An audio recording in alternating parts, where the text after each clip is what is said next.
Hi guys, welcome to our YouTube channel Rajat Kumar Diaries. So APPSR 2026 సంబంధించిన notification అయితే release అయింది. So ప్రీవియస్గా 3 months అవుతుంది, అంటే మా జూనియర్స్ రావడం 2025 సంబంధించిన నోటిఫికేషన్ రిలీజ్ అయింది. ఏదో ఒక అప్డేట్స్ అయితే 3 months బ్యాక్ వరకు అవుతూనే ఉంది. సో అది కంప్లీట్ అయ్యి ఇంకా 3 months గ్యాప్లో మళ్ళీ 2020 సంబంధించిన నోటిఫికేషన్ రిలీజ్ అయింది. సో ఇంపార్టెంట్ డేట్స్ ఏంటి, తర్వాత ఎలిజిబిలిటీ క్రైటీరియా ఏంటి, సిలబస్ ఎక్కడ డౌన్లోడ్ చేసుకోవాలి, ఇలా ఏపీపీఎస్ఆర్ 2020 సంబంధించిన కంప్లీట్ ఇన్ఫర్మేషన్ ఈ వీడియోలో అయితే ఇస్తాను. సో వీనైతే అక్కడ స్కిప్ చేయొద్దు. అలాగే మీ ఫ్రెండ్స్ అండ్ ఫ్యామిలీకి కూడా ఎవరైతే ఇది అవసరం అనుకున్నారో వాళ్ళకైతే వీడిని ఖచ్చితంగా షేర్ చేయండి. సో ఇక వీడియో అయితే స్టార్ట్ చేద్దాం. ఇక మొదలెడదామా?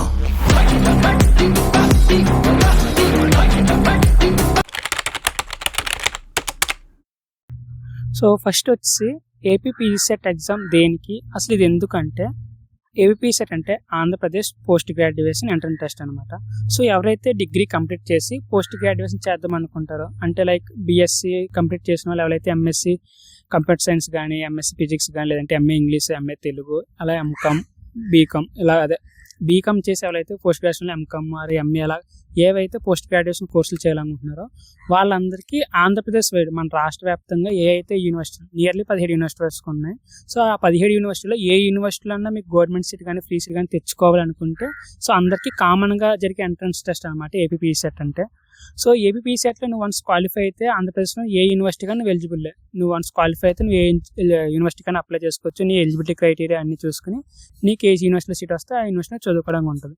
సో ఈ టెస్ట్ ఎందుకంటే క్లియర్గా అర్థమైంది అనుకుంటున్నాను. సో ఆంధ్రప్రదేశ్ వ్యాప్తంగా ఉన్న యూనివర్సిటీస్లో మీరు చదువుకోవాలనుకుంటే అదే ఎంఎస్సీ కోర్స్, దానికి సంబంధించి ఎలిజిబిలిటీ కోసం అని చెప్పి ఈ ఎగ్జామినేషన్ అయితే కండక్ట్ చేస్తూ ఉంటారు. సో ఇంకా ఇంపార్టెంట్ డేట్స్ విషయానికి వస్తే, సో ఈ నోటిఫికేషన్ అంటే ఎగ్జామ్స్ అనేది నోటిఫికేషన్ అయితే ఈ నెల 7వ తారీఖున అయితే ఇష్యూ చేయడం జరిగింది. సో మనం ఎప్పటి నుంచి అప్లికేషన్స్ పెట్టుకోవచ్చు అంటే ఈ నెల 9 నుంచి ఆల్రెడీ ఓపెన్ అయిపోయింది. సో 9వ తారీఖు నుంచి కూడా మీరు ఏపీపీఎస్ఆర్ ఎవరైతే రాద్దామో వాళ్ళు అయితే రిజిస్ట్రేషన్ అయితే చేసుకోవచ్చు, మీ అప్లికేషన్ అయితే దరఖాస్తు చేసుకోవచ్చు. అది ఎప్పటి వరకు అంటే 9/3/2026 అంటే మార్చ్ ఈ సంవత్సరం 2026 మార్చి 9వ తారీఖు అంటే నియర్లీ 1 month టైం అయితే మీకు ఉంది అప్లికేషన్ పెట్టుకోవడానికి. సో ఈ 1 month టైంలో మీరు ఎప్పుడన్నా సరే మీరు అప్లికేషన్ అయితే పెట్టుకోవచ్చు.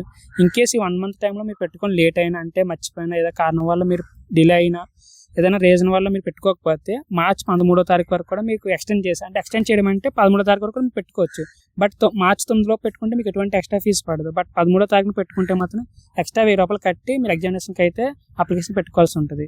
ఇన్ కేస్ 13వ తారీఖు కూడా పెట్టుకోలేదంటే 16 వరకు టైం ఇస్తుంది. బట్ అప్పుడు ఎక్స్ట్రా ఫీజు 2000 కట్టుకోవాలి.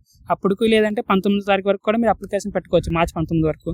సో మార్చి 19 వరకు కూడా మీరు అప్లికేషన్ పెట్టుకోకపోతే లేట్ ఫీజు చొప్పున 4000 ఎక్స్ట్రా అమౌంట్ కట్టి మీరు అప్లికేషన్ పెట్టుకోవాల్సి ఉంటుంది.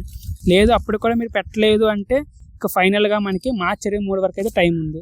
సో ఆ టైంలో మీరు కానీ అప్లై చేసుకుంటే 10,000 రూపాయలు మీరు కట్టి తర్వాత మీ అప్లికేషన్ ఫీజు కట్టుకోవాల్సి ఉంటుంది. సో అంతవరకు కూడా మీరు తీసుకెళ్ళవద్దు. లేదు మీకు ఏపీపీఎస్ఆర్ రాయాలి అని ఉందంటే వచ్చి నెల 9 వరకు టైం ఉందంటే నియర్లీ ఇంకా 25 days దాటే ఉంది కాబట్టి ఈ గ్యాప్లోనే ఏదో రోజు టైం చూసుకుని అయితే నెట్ సెంటర్కి వెళ్ళి మీ మొబైల్లో కూడా మీరు అప్లికేషన్ పెట్టుకోవచ్చు. దానికి సంబంధించి వీడియో కూడా ట్రై చేస్తాను చేయడానికి. సో వీరంతకు ఇన్ టైంలో కూడా మీరు అప్లికేషన్ పెట్టుకోవడానికి అయితే చూడండి. సో ఎప్పుడైతే వన్స్ మీరు అప్లికేషన్ పెట్టుకుంటారో అప్లికేషన్ మీరు ఏమన్నా తప్పు చేసిన కరెక్షన్స్ ఉన్నా సరే మార్చి 24, 25 తేదీల్లో మీరు కరెక్షన్స్ చేసుకోవచ్చు అనమాట. మీరు పెట్టిన ఇన్ఫర్మేషన్ ఏమన్నా తప్పులు ఉన్నా ఏమన్నా సరే మీరు ఆ తేదీల్లో మీ కరెక్షన్స్ అయితే పెట్టుకోవచ్చు. అవన్నీ కంప్లీట్ అయిపోయిన తర్వాత మీకు హాల్ టికెట్ డౌన్లోడ్ అయితే ఏప్రిల్ 21 అంటే ఏప్రిల్ 21లో మీకు ఎగ్జామ్కి సంబంధించిన హాల్ టికెట్ అయితే మీరు డౌన్లోడ్ చేసుకోవడానికి ఉంటుంది. So once hall ticket download అయిన తర్వాత మీకు సంబంధించిన ఎగ్జామినేషన్స్ అంటే మీరు ఏ సబ్జెక్ట్ రాస్తున్నారో ఆ సబ్జెక్ట్ వైడ్ ఏ అయితే ఎగ్జామ్స్ ఉన్నాయో అవన్నీ కూడా డేట్స్ అయితే ఇస్తారు. సో డేట్స్ అయితే ఇప్పుడు ఇచ్చినట్టయితే అఫీషియల్గా అయితే మే 5 నుంచి మే 11వ తేదీ వరకు కూడా మీకు ఏపీపీఎస్ఆర్ ఎగ్జామినేషన్స్ అయితే జరిగితే సో మీరు ఏ సబ్జెక్ట్ ఆ సబ్జెక్ట్ వైడ్గా మీకు హాల్ టికెట్లు అక్కడ మెన్షన్ చేస్తారు మీ ఏ టైమింగ్స్. సో ఎగ్జామినేషన్ టైమింగ్స్ కూడా ఇక్కడ ఇచ్చారు. మార్నింగ్ 9 to 10:30 అలాగే 3 times అంటే AM PM అలాగే ఈవినింగ్ మొత్తం 3 timesలో మీకు ఎగ్జామినేషన్ జరుగుతుంది. సో మీకు ఏ టైమింగ్స్లో ఏ డే మీ సబ్జెక్ట్ ఏంటి కూడా మీ హాల్ టికెట్లో ఇన్ఫర్మేషన్ అయితే ఉంటుంది. దాని ప్రకారం మీరు వచ్చిన సెంటర్లో వెళ్ళి మీ ఎగ్జామినేషన్ అయితే రాయాల్సి ఉంటుంది. సో ఇది మీకు డిస్ప్లే చేస్తున్నాను, ఇక్కడ మీకు కంప్లీట్ ఇన్ఫర్మేషన్ కావాల్సిందో చూసుకోవచ్చు. సో ఇక ఎలిజిబిలిటీ క్రైటీరియా కోసం వస్తే ఎవరైతే ఇప్పుడు ప్రజెంట్ డిగ్రీ ఫైనల్ ఇయర్ అంటే ఫైనల్ సెమ్ అవుతున్న వాళ్ళు, అలాగే ఆల్రెడీ ఎవరైతే డిగ్రీని కంప్లీట్ చేసి ఉంటారో వాళ్ళు, అలాగే బీటెక్ కొంతమంది చేసి ఉంటారు, బీటెక్ బయోటెక్నాలజీ అంటే చేసి ఇప్పుడు ఎంఎస్సీ రావాలనుకుంటారు వాళ్ళు, అలాగే ఇంటిగ్రేటెడ్ డిగ్రీ కొంతమంది చేసి ఉంటారు. సో వీళ్ళందరూ కూడా ఎలిజిబుల్ అన్నమాట. సో మీరు ఆల్రెడీ ఇంతకు ముందు డిగ్రీ కంప్లీట్ అయిపోయినా ఇంటిగ్రేట్ డిగ్రీ చేస్తున్నా సరే మీరు ఏపీ పీసెట్కి ఎలిజిబుల్. మీరు కూడా ఈ ఎగ్జామినేషన్లో పార్టిసిపేట్ చేయొచ్చు. సో మీ ఎంఎస్సీ ఏదైతే చదవాలనుకుంటున్నారో అయితే ఎగ్జామినేషన్లో పార్టిసిపేట్ చేసి మీకు సంబంధించిన ఎంఎస్సీ కోర్స్ అయితే కంప్లీట్ చేసుకోవచ్చు. సో ఇక రిజిస్ట్రేషన్ ఫీజు విషయానికి వస్తే ఎవరికి ఎంత ఉన్నదనేది తెలుసుకుందాం. సో మీరు ఇన్కేస్ ఓసీ కేటగిరీ అయితే ₹850 అయితే మీరు పే చేయాల్సి ఉంటుంది. లేదు మీకు బీసీ కేటగిరీ అయితే ₹750 పే చేయాల్సి ఉంటుంది. ఆర్ ఎస్సీ ఎస్టీ క్యాండిడేట్స్ అయితే ₹650 అయితే మీరు పే చేయాల్సి ఉంటుంది.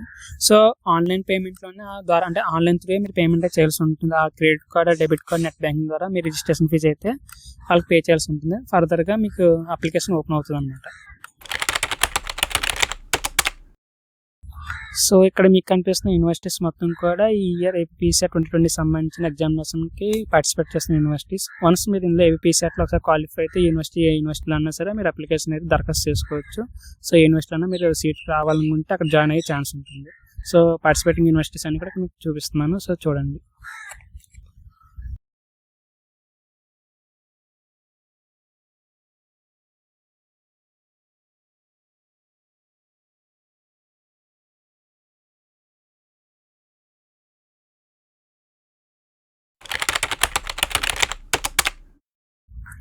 సో ఇక యూనివర్సిటీలో సీట్ రావాలంటే ఎలా బ్రో అని చెప్పి కొంతమంది అడుగుతూ ఉంటారు. సో ప్రతి ఒక్కరు ఎక్కువ మంది కోరుకునేది ఏంటంటే పర్టికులర్గా ఒక యూనివర్సిటీలో చదువుకోవాలని చెప్పి చాలా మందికి ఉంటుంది. మోస్ట్ ఆఫ్ ది పీపుల్స్ అయితే ఆంధ్ర యూనివర్సిటీ ఆర్ ఎస్వి యూనివర్సిటీలో చదువుకోవాలని చెప్పి కోరుతూ ఉంటారు.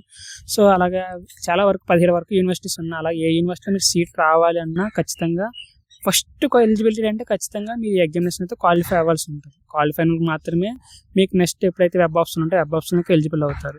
సో ఎలిజిబుల్ అయిన తర్వాత మీకు పర్టికులర్ యూనివర్సిటీలో చదవాలంటే ఖచ్చితంగా మీరు బెటర్ ర్యాంక్ వచ్చి ఉండాలి. మీకు Andhra university or SV university రావాలంటే మినిమం 200-150 లోపు ర్యాంక్ వస్తే తప్ప మీరు అందులో సీట్ వస్తుందని చెప్పి నమ్మకంగా అయితే ఉండలేరు. సో ర్యాంక్ అంగా బేస్ చేసుకుని అయితే మీకు సీట్ ఇవ్వరు. సో మీ క్యాస్ట్ కేటగిరీ తర్వాత మీ మార్క్స్ తర్వాత మీ లొకాలిటీ అవన్నీ బేస్ చేసుకుని మాత్రమే మీకు సీట్ ఇస్తారనమాట. సో ఏదన్నా యూనివర్సిటీలో మీరు రావాలంటే మీకు ఖచ్చితంగా ఎఫర్ట్స్ పెట్టి చదవాల్సి ఉంటుంది. సో ఇది చదవలేనంత కష్టమైంది కాదు, అలా అని చెప్పి అంత ఈజీ ఎగ్జామ్ కూడా కాదు. జస్ట్ మీకు ఇంకా మే నెలలో ఎగ్జామ్ కాబట్టి ఇంకా మీకు ఈజీగా 3 months 4 months వరకు టైం ఉంది కాబట్టి మీ డిగ్రీ సిలబస్ అలాగే ఇప్పుడే మీకు సంబంధించిన సిలబస్ని ఒకసారి చూసుకొని ప్లాన్ చేసుకుని చదువుకుంటే ఈజీగా సీట్ అయితే సంపాదించవచ్చు.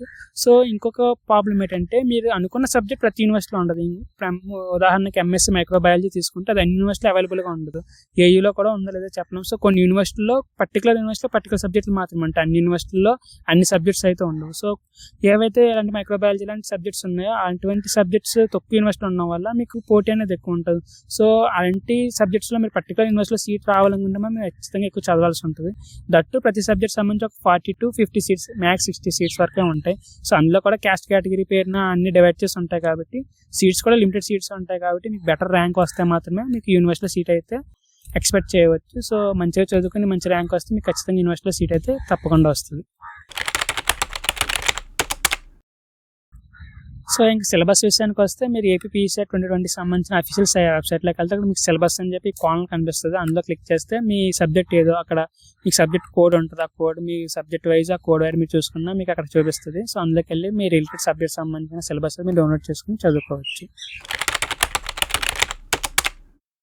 సో ఇక వస్తే ప్రిపరేషన్ ఎలా ఉండాలి బ్రో, ఏంటి కోచింగ్ అయినా జాయిన్ అవ్వాలి లేదంటే ఏంటంటే కోచింగ్ లాంటివి అయితే అనవసరం, అంతవరకు వెళ్ళాల్సిన అవసరం లేదు. అది మీ ఇష్టం. మేము కోచింగ్కి వెళ్తాం ఏమైనా కోచింగ్ తీసుకుంటాం అంటే నేను ఏమీ వద్దని చెప్పను. బట్ మీకు టైం ఉంది, ఈజీగా 4 months ఆఫ్ టైం ఉంది కాబట్టి మీరు mostly previous year papers solve చేయండి. ఒక 5 to 10 years ప్రీవియస్ పేపర్స్ తీసుకుని సాల్వ్ చేస్తే మీకు అర్థమవుతుంది. So previous year papers solve చేసి మీ సబ్జెక్ట్ సంబంధించిన సిలబస్ చదవండి. ఇప్పుడు మీరు ఎంఎస్ కంప్యూటర్ సైన్స్ చదువుతున్నారు, అప్లై చేశారు, మీ డిగ్రీలో కంప్యూటర్ సైన్స్ సంబంధించిన సిలబస్ మొత్తం ఒకసారి చదవండి. తర్వాత ప్రీవియస్ ఇయర్ పేపర్స్ సాల్వ్ చేయండి. తర్వాత మీ సిలబస్ చూడండి, ఏపీసెట్ సంబంధించిన సిలబస్. అప్పుడు మీకు అర్థమవుతుంది ఏ సబ్జెక్ట్ నుంచి లేకపోతే ఏ టాపిక్ నుంచి ఎక్కువ మార్క్స్ వస్తున్నాయి అనేది. సో దాని ప్రకారం మీరు వెయిటేజ్ ఇచ్చుకొని మీ టైం దానికి కేటగరైజ్ చేసుకుని మోస్ట్లీ ప్రీవియస్ ఇయర్ పేపర్ చదవండి. మీ డిగ్రీ సిలబస్ అలాగే ఏపీసెట్ సిలబస్ చదివితే సరిపోద్ది. మోస్ట్లీ ఎక్కువ ప్రీవియస్ ఇయర్ పేపర్ సాల్వ్ చేయండి, రిపీట్గా చదువుతూ ఉండండి. సో అవి సరిపోద్ది. నాకు తెలిసి మీకు టైం ఉంది కాబట్టి రోజుకి ఎంత టైం అనే దీన్ని కేటాయించుకొని రోజుకి 3 to 4 hours మీకు ఎంత వీలైతే అంత టైంని మంచిగా దీన్ని కేటాయించి చదువుకుంటే ఈజీగా సీట్ అయితే వచ్చే ఛాన్స్ అయితే ఉంటుంది.